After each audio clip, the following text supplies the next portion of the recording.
심용환의 근현대사 똑바로 보기. 1949년 6월 26일, 68년 전 오늘은 김구가 안뒤에 의해 암살을 당한 날입니다. 왜 당시 김구는 암살을 당할 수밖에 없었을까요? 아니, 조금 냉정히 질문해 보겠습니다. 김구의 죽음은 오늘 우리에게 과연 어떤 의미가 있을까요? 단순히 유명 독립운동가가 아니라 민족의 지도자 반열까지 오른 김구. 오늘의 주제는 김구, 이보다 의미 있는 죽음은 없다 편입니다.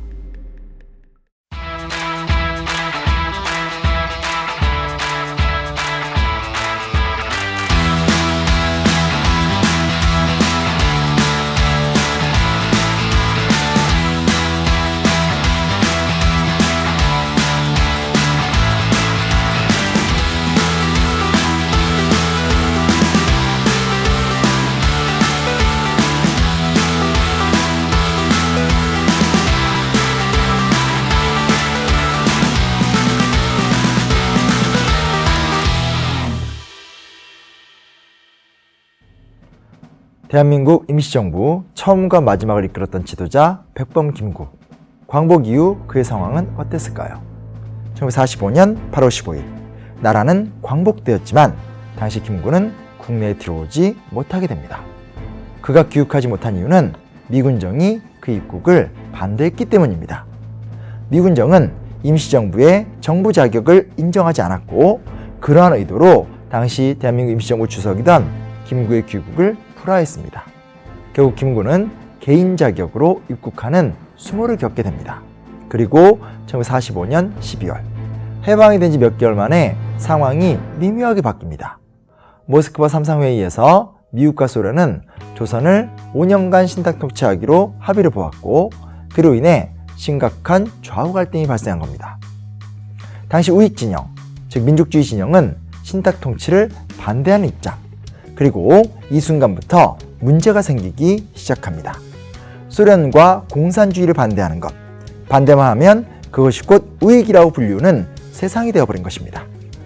미군정의 보호를 받던 친일파는 이 지점에서 자신들의 정체성을 세탁했으며 너무나 허탈하게도 이 과정을 이승만 감민당은 수용합니다. 즉, 독립운동가들과 친일파들이 구분되지 않는 세상, 민족주의의 가치가 모호해진 세상이 되어버린 겁니다. 우익 지도자들이 마련한 자금은 경찰과 관료를 거쳐 서북청년단, 민족청년단 등의 반공청년단 구축 비용으로 사용되었고 좌익과 우익은 입으로 싸운 것이 아니라 몸으로 충돌하기 시작하면서 분단이 고착화되고 좌익과 우익은 서로를 향해 극단적인 증오심을 품게 됩니다. 결국 이 와중에 미소 공동위원회는 2차례나 결렬이 되었고 이제 미국은 한반도 문제를 유엔에 이관합니다.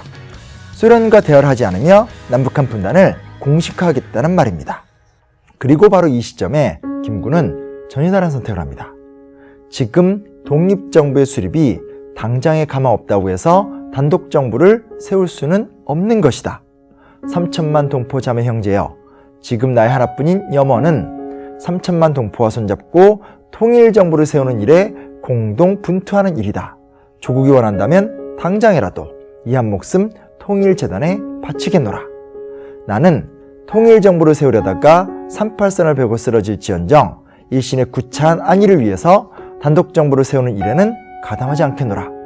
고요한 밤에 홀로 앉으면 남북의 헐벗고 굶주린 동포들의 원망스러운 용모가 눈앞에 어릿거린다.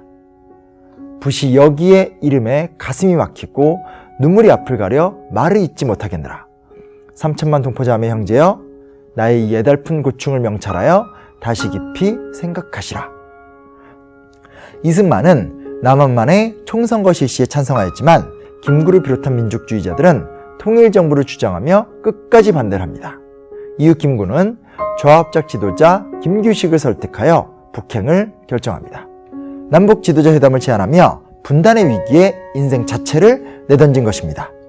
대표적인 우익 지도자 김구의 선택은 어마어마한 정치적 파장을 일으킵니다.